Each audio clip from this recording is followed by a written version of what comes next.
Hi, Gabriela. Thank you for coming. Thank you, Carla Manuela. What made you choose to be involved in media production? Can you think back and pick out times that made you say to yourself, this is why I do what I do? Any particular stories or times that come to mind? I just was telling someone yesterday that my background is in communications. And when I was younger, or very young, I think that I needed an excuse to read gossip magazines, watch TV, listen to radio from a scientific approach.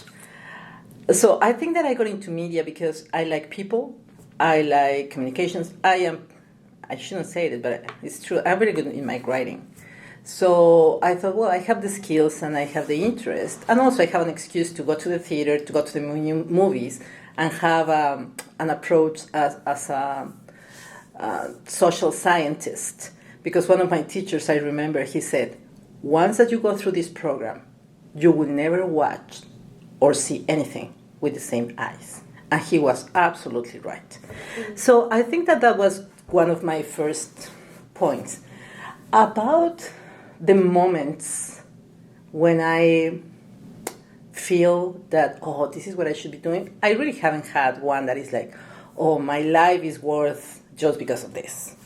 But I think that through my career, in general, to have the opportunity to use those skills to serve others in a way that to be as a kind of a bridge between people.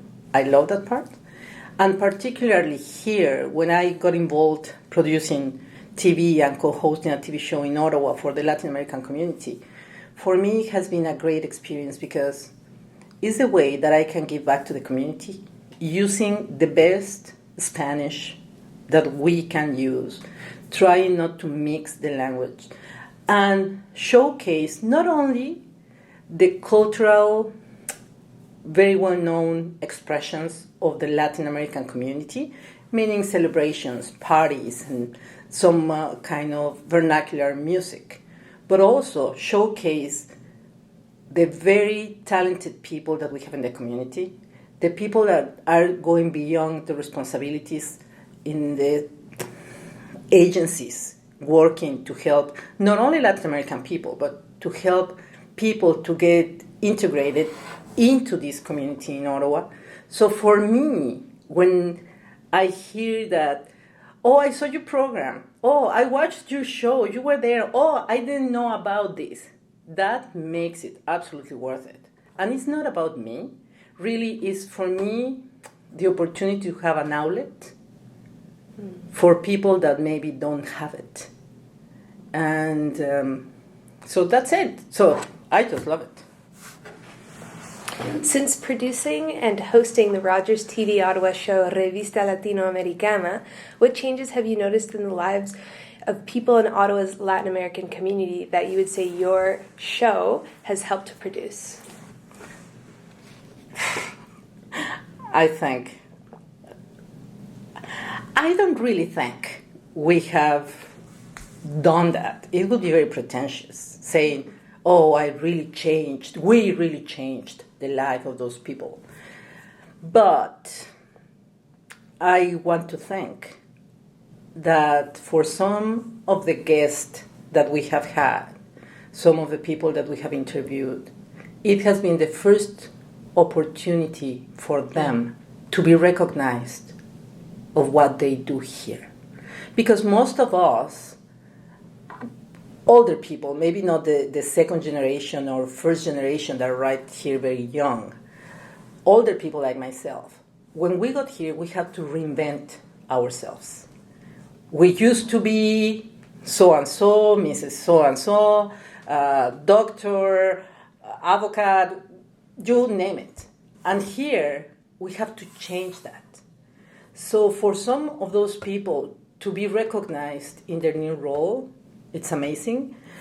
Also for people that discover that they have the writing vein, and now they are publishing books, and they didn't do it before.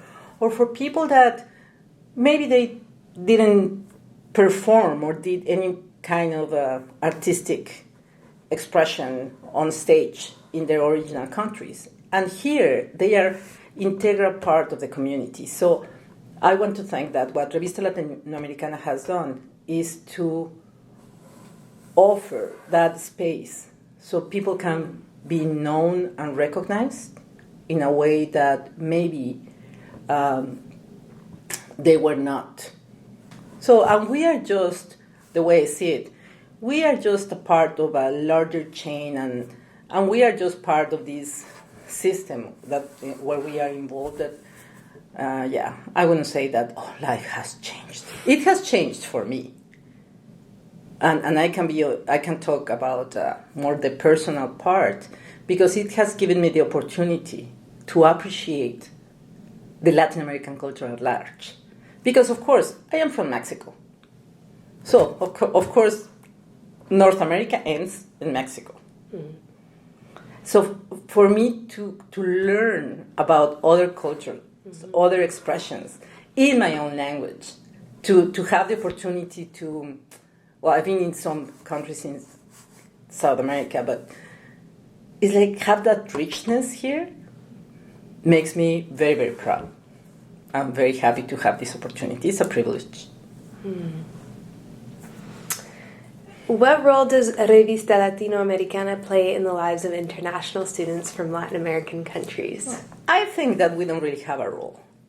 I think it would be a role if some of the students are willing to work with us, maybe people in communications. Mm-hmm. I have tried to recruit them, but this is not, even when it is TV, it's not a fancy job. It's not a fancy activity. The people that work for Revista Latinoamericana, we are volunteers. Mm-hmm. So we have the responsibility of producing a TV show every month just because we want to do it. Mm-hmm.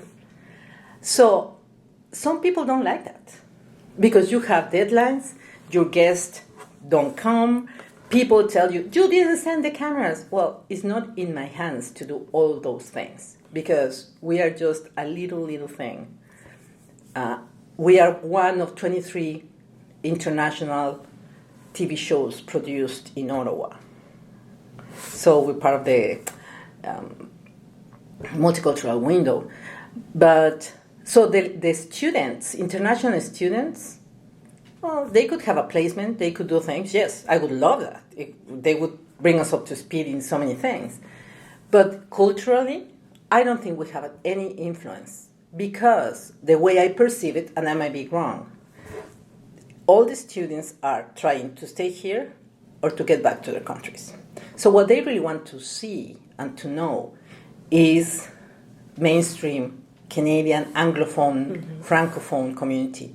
They are not interested in watching a TV show produced in Spanish that plays half an hour a month on a cable TV channel. So, no, I don't think we have that kind of influence. And honestly, we don't cater to them because we don't think that is our audience.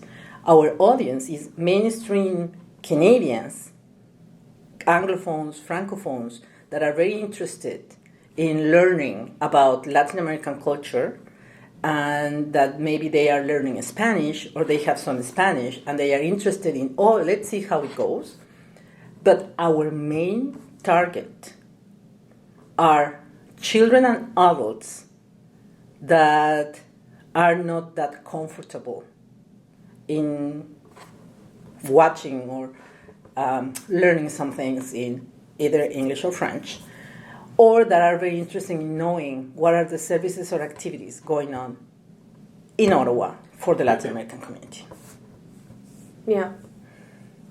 Where do you see Revista Latinoamericana going from here? What is the long-term vision? I think it's a very humble, modest vision because, to be honest, to produce a TV show is very expensive. We don't have the resources to do that. I don't have the resources. And I don't know if there's an entrepreneur here willing to put his or her money into that. So we really depend on Rogers to keep the show going because they pay for all the equipment, all the studio, the producer that is in charge of that, the general producer, the volunteer people coordinating all the crews and everything. So in that respect, we depend on them. Our responsibility is to deliver, to produce a show every month on time for the 27 minutes. That means that we can go outside of the studio and go to some events if we are lucky to have a camera person with us, or to bring people to the studio and talk about different things going on. And I think that my goals as a community producer haven't changed, and I don't see a change on those again, and is to use the best Spanish that we can use to showcase the best our community at any level. Social services, artistic expressions, business. We have a very talented group of business people in this region. Self-employed people willing to do, volunteers that are willing to put their time out there for the community, to showcase those people that for whatever reason they made Ottawa home. Because that's what we want to do, make people feel at home. And also is to have this melting pot from the Latin American countries. So we are always trying to bring people from different countries because, of course, it's very easy to bring Colombia and Mexico. Those are the easiest. Mm-hmm. But what about Bolivia and Cuba and the Central American countries, mm-hmm. Nicaragua, Guatemala? So that is just fantastic to have that opportunity to meet those people and to be recognized in that idiosyncrasy from their country of origin, and now we all together here as part of the Ottawa community. Wow. Thank you very much. It was a pleasure.